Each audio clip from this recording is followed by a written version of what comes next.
নমস্কার, বাংলার কথা চ্যানেলে সকলকে উষ্ণ অভ্যর্থনা জানাই। এটি কোনো গল্প নয়, বাংলার বয়ে যাওয়া হৃদয়ের স্পন্দন। আমাদের ট্যাগলাইন ভুবন মাঝে মানুষের ইতিহাস। এখানে প্রতিটি ঘটনায় উঠে আসে বাংলার সুমহান ঐতিহ্য, বাংলার অতীত, বর্তমান এবং ভবিষ্যতের কথা। আজও আমরা আপনাদের জন্য নিয়ে এসেছি সেরকমই কিছু কথা। আমতায় একটি নতুন সিনেমা হল তৈরি হওয়ার প্রতিশ্রুতি দিলেন বাংলা সিনেমা জগতের প্রখ্যাত অভিনেতা দেব ওরফে দীপক অধিকারী। আমতা বিধানসভা কেন্দ্রের বিধায়ক সুকান্ত পালের ঐকান্তিক প্রচেষ্টায় বাগনান থানার অন্তর্গত বাক্সি ফুটবল মাঠে শুক্রবার বহু অনুরাগীকে সঙ্গে নিয়ে খাদান সিনেমার প্রচারে এলেন অভিনেতা দেব। তিনি বলেন, আমতায় কোনো সিনেমা হল না থাকলেও আমতার কাছাকাছি বাগনানের সুজাতা, চিত্রবাণী এবং নুনঠিয়ার শিবানী সিনেমা হলে এই সিনেমা দেখানো হবে। তবে এই সিনেমাটি এলাকার মানুষের কাছে জনপ্রিয় হলে আমতার বুকেও 1 থেকে 2 বছরের মধ্যে একটি সিনেমা হল তৈরি করা হবে। এদিনের অনুষ্ঠানে দেব ও বিধায়ক সুকান্ত পাল ছাড়াও উপস্থিত ছিলেন অভিনেত্রী ইধিকা পাল সহ খাদান সিনেমার অন্যান্য শিল্পীরা।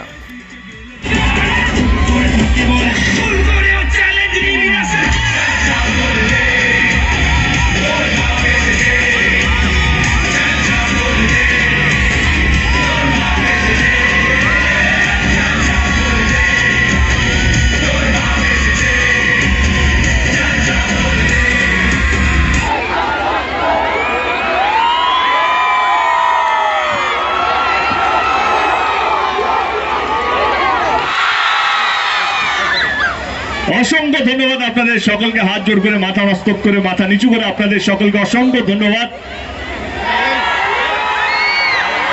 এতটা ভালোবাসা দেওয়ার জন্য। মন থেকে আপনাদের সকলকে ধন্যবাদ। Thank you so much Amta, thank you so much Howrah, thank you so much. জিজ্ঞেস করলো যে আমতায় তো সিনেমা হল নেই, খুব দূরে আছে। আমার একটাই কথা ছিল, যখন আমরা এই বেঙ্গল ট্যুরে যখন বেরিয়েছিলাম, কোথায় সিনেমা হলটা আছে আমি দেখেছিলাম, কোথায় বাংলা ছবি দর্শক আছে, বাংলা জুড়ে বাংলা ছবি দর্শক আছে, বাংলা জুড়ে খাদানের দর্শক আছে। আর আমি কথা দিয়ে যাচ্ছি, আমার এই খাদান নিয়ে যে বেঙ্গল ট্যুরটা, এটা শুধু খাদানের জন্য নয়, এটা বাংলা ইন্ডাস্ট্রির জন্য, বাংলা ছবির জন্য। এবং আমি কথা দিয়ে যাচ্ছি, যদি আপনারা ছবি দেখেন, খাদান দেখেন, আগামী 1-2 বছরের মধ্যেই হাওড়াতে বা আমতাতে নতুন সিনেমা হল হবে হবে হবে বলে যাচ্ছি। কে এখন বাংলা ছবি বড় হওয়ার সময় হয়ে গেছে। আপনারা সিনেমা হল বানান, দর্শক তৈরি আছে দেখার জন্য। এবং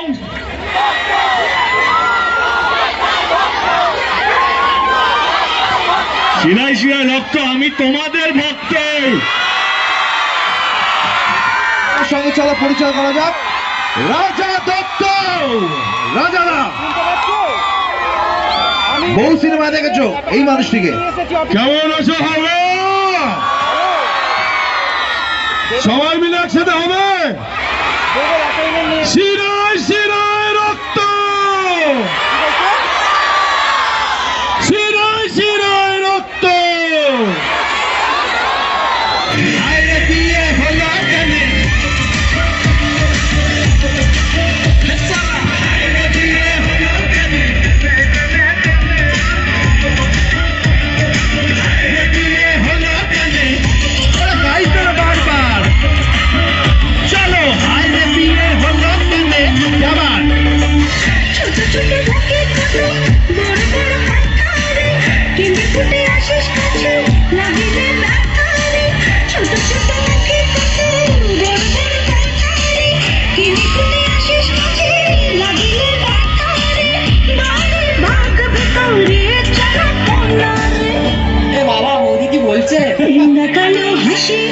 রাখবো